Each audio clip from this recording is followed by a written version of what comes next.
பறவை ஒன்று நதி கண்ணாடி பார்த்து மனம் நிறைந்தது இன்று கடலால் தீராத எறும்பின் இலையின் மேலாடும் பனி துளி தீர்க்கும் நீ பகிர்ந்தாலும்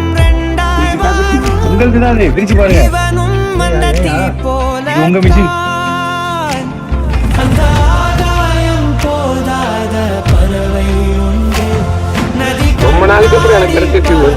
மனம் நிறைந்தது இன்று கடலால் நீராட எறும்பின் இலையின் மேலாடும் பனி துளி தீர்க்கும்.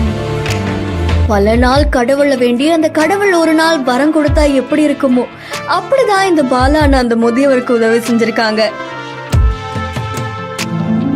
KPOI பாலா அப்படின்ற இன்ஸ்டாகிராம் பேஜ்ல இருந்தா இந்த வீடியோ வெளியாகி இருக்கு. பாலா அண்ணா நிறைய பேருக்கு உதவி செஞ்சுட்டு இருக்காங்க, பார்த்துட்டு இருக்கோம். அதனால நெகிழ்ந்து போயிருக்கோம். அப்படிதான் இங்க ஒரு டெய்லரிங் அண்ணாவும் இருக்காங்க. சைக்கிள் அவங்க டெய்லரிங் மிஷினை ஃபிக்ஸ் பண்ணி அது மூலியமா நிறைய இடத்துக்கு போய் துணி தைச்சு கொடுத்துட்டு வராங்க. ஆனா இந்த முதியவர்கிட்ட இருக்கக்கூடிய அந்த மிஷின் ரொம்ப பழைய மிஷினா இருக்கு. அவருக்கு உதவி செய்யணும் அப்படின்றதுக்காகவே பாலா அண்ணா ஹெல்மெட்டை போட்டு போய் தான் யாருன்னு தெரியாத மாதிரி அவருடைய அடையாளத்தை மறைச்சு அந்த முதியவர்கிட்ட ஒரு ஷர்ட்டை கொடுத்து தைக்க சொல்லியிருக்காங்க. எவ்வளவு அப்படின்னு கேட்டா 30 ரூபாய் சொல்லியிருக்காங்க. ஆனா காசுக்கு பதிலா ஒரு புது மிஷினை வாங்கிட்டு வந்து கொடுத்திருக்காங்க. இது பலரையுமே நிகழ்ச்சியில ஆழ்த்தி இருக்கு. அதை பார்த்த உடனே அந்த முதியவர் கண் கலங்கி போயிட்டாங்க. ரொம்ப நாளுக்கு அப்புறமா இந்த சந்தோஷம் கிடைச்சிருக்குன்னு அவர் சொன்ன வார்த்தை எல்லாம் ரொம்ப நாளைக்கு அப்புறம் எனக்கு கிடைச்சிருக்கு சந்தோஷம். நம்ம உண்மையாவே கலங்க வச்சிடுச்சு இல்லைங்க.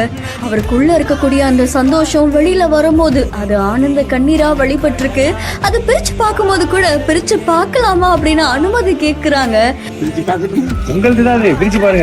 இதெல்லாம் நம்ம மனசை ஒரு மாதிரி உருக்க செஞ்சிருச்சுல.